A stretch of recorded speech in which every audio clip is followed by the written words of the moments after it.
And I know the spiritual life. I know that God is good. I know that God is nothing else but the goodness in your life.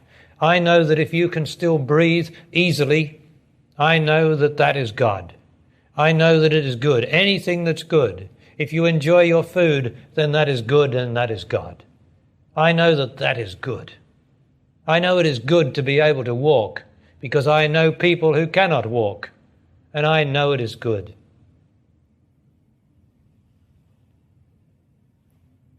So what's bad? What's bad? Well, I don't know any bad. Because I'm not going to acknowledge any bad, because I don't see any bad, because I don't judge any bad. I know that emotion is not good.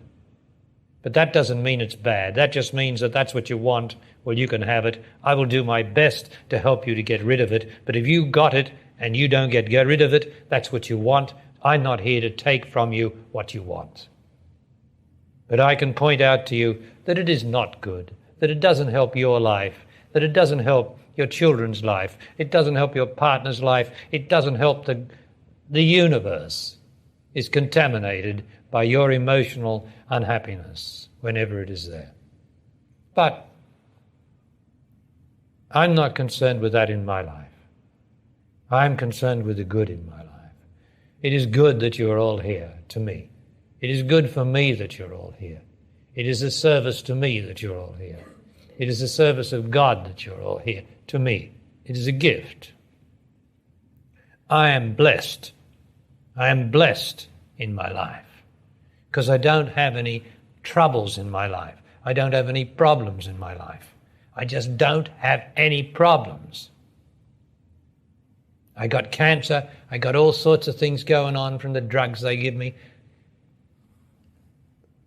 That's all in the vehicle. I am beyond the vehicle. I am in the vehicle. It is my vehicle. I am responsible for my vehicle, and that's it. But I am not my vehicle, and yet I am in it. And I am most fortunate. I am most fortunate to not have any pain now. Right? Now. Because the day will come possibly when each of us will have pain, but perhaps as it's not here, we'll never have pain. But I am so fortunate not to have any pain. I am so fortunate not to have any time any depression. I'm so fortunate not to be emotional. I'm so fortunate. I'm just so fortunate.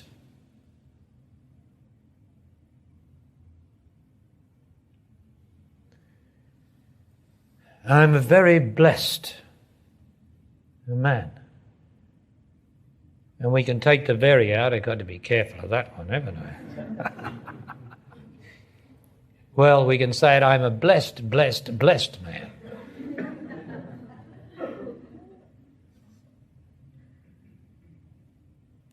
Because I acknowledge the good. That is my blessing. But by the grace of God, I acknowledge the good.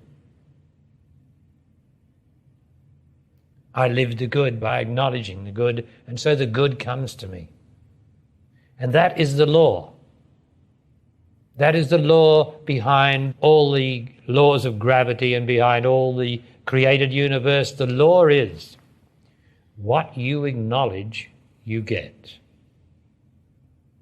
So, because I acknowledge the good, I love the good, I adore the good, because I acknowledge that, it keeps coming to me. That's the law.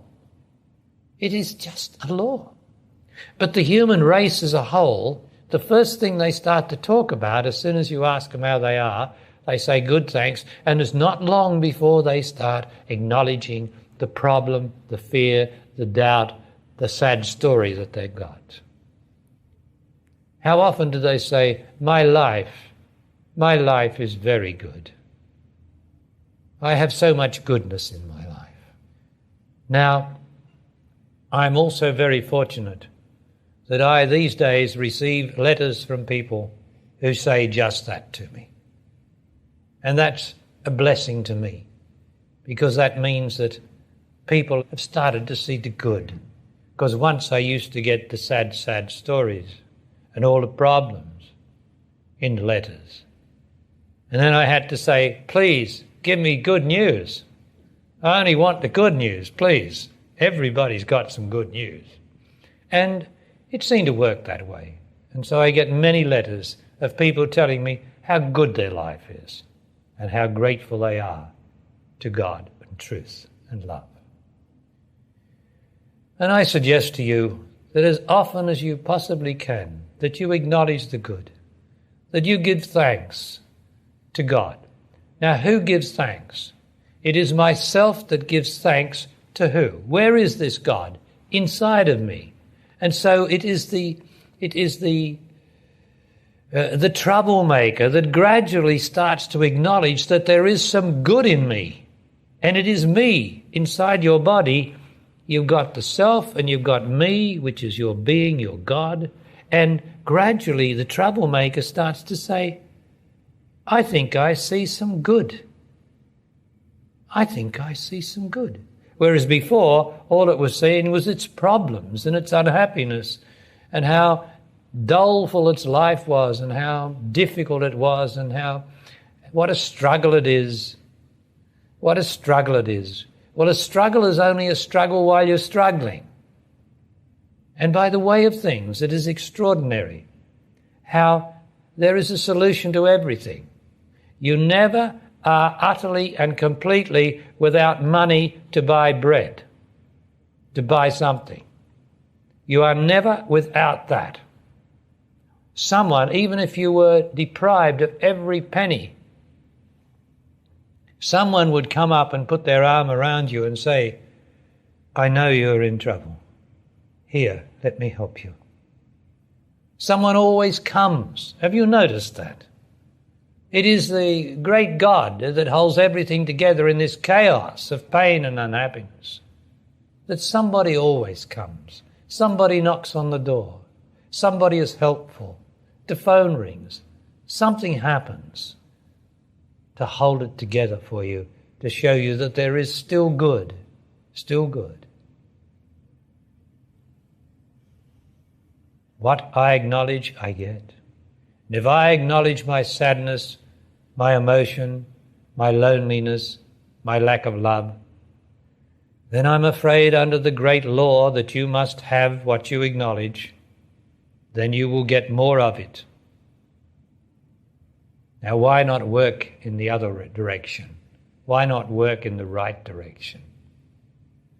Of course, to acknowledge the good, it has to come from the whole body. You can't acknowledge the good with your head. You can't acknowledge the good with your chest. You've got to acknowledge the good with your whole body. That's why it's so essential to get into your body so that you can use this resource that we have here for gratitude, which is a system of intelligence, the whole of it. You can't use just part of it. You have to be truly acknowledging the good in your life. It is very good to have a partner. Surely it is very good to wake up in the morning and to be able to put your hand out and around them. Surely that is good. Surely. Or am I going to have something come up inside of me and be indifferent and hop out of bed and just go and clean my teeth or get a cup of coffee or something? That can't be good. It's not good. You might as well live alone, and better that you do. Better that you live alone and be true. Be true to what you want, to get out and just get a cup of coffee and go and read a paper. Better that you do that on your own. Because you're not worthy of having a partner. Partnership is for you and I to love one another, to enjoy being together. Otherwise, why are we together? The good. You must acknowledge it if you enjoy it.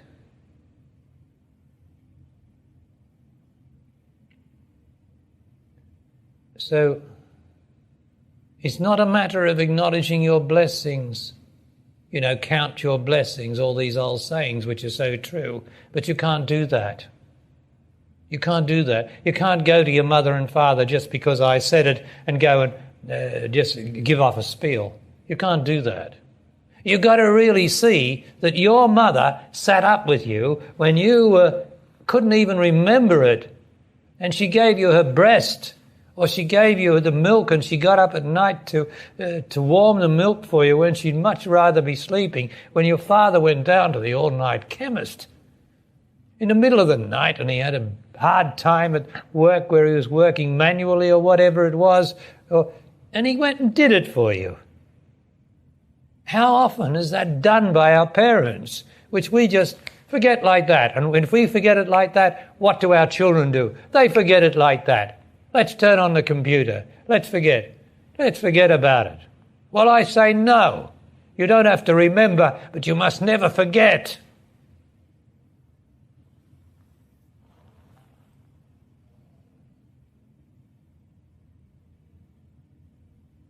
This is the spiritual life. This is the good life. To leave myself behind, which won't feel like doing it, which will say, it's too much, like I've heard this one, it's too much like doing something because I've been told to do it. What rot. I'm not telling you to do it. I'm saying, are you big enough to acknowledge the good in your life that has been done for you, that is being done for you? Are you big enough? Or are you going to use this selfish excuse, it's like acting out according to rote, to a script? Rubbish. That's because you're not in your body. You're not wholly grateful as a living being. That's what the body's for. It is the body. The whole body is a system. It's not just something that walks around and eats. It's a whole system of intelligence, a system of that goes right back to vastness. It's a whole thing. And I must love with my whole body. Otherwise, I'm not loving. I'm loving with my head, or I'm loving with my penis or my vagina. I must love with my whole body. I love. That's all. Finally, I don't even know what love is. All I know is that I love, but I don't know what it is. But I love the good. That's probably what I love. And I have so much good in my life. So, yes, I think finally I just love the good. So, and that's a total thing. And it goes through every cell of the body, and the body just vibrates psychically beautifully. But the body is not the body, because inside the body is the everlasting one, the immortal, vital being. This is a contact with the vital being that I'm talking about, and the vital being is good. It is an aspect of God. The living God is the vital being.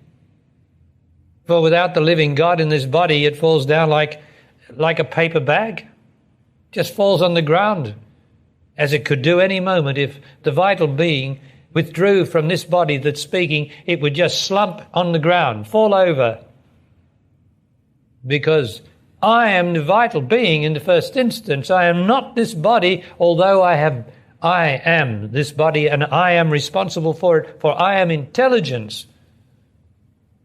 And this body would have no intelligence without me and my vital being that I am. There's no intelligence, nothing. Just a piece of scrap.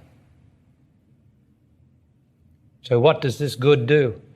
It puts me in touch with my vital being, which is immortal, which is called, what's another word for the vital being? Life. That extraordinary thing that takes so many forms, from the ant to the locust, to the flower, to the deer, to the lion, to the person next to you, and to your own body. Life that takes so many forms, a million, billion, myriad forms. Life, but only one life is there. Isn't that amazing? Behind all these forms is this one vital being called God. And yet it can be realized individually as individual consciousness. And the more I acknowledge it, because it is there. You don't have to make it up. I mean, this is not an intellectual exercise. If you go down and see the glory of this ocean and the beauty of the sands and the wonder of the sun trying to come through the clouds when we walk out tonight, I mean, you don't have to make it up. It is good.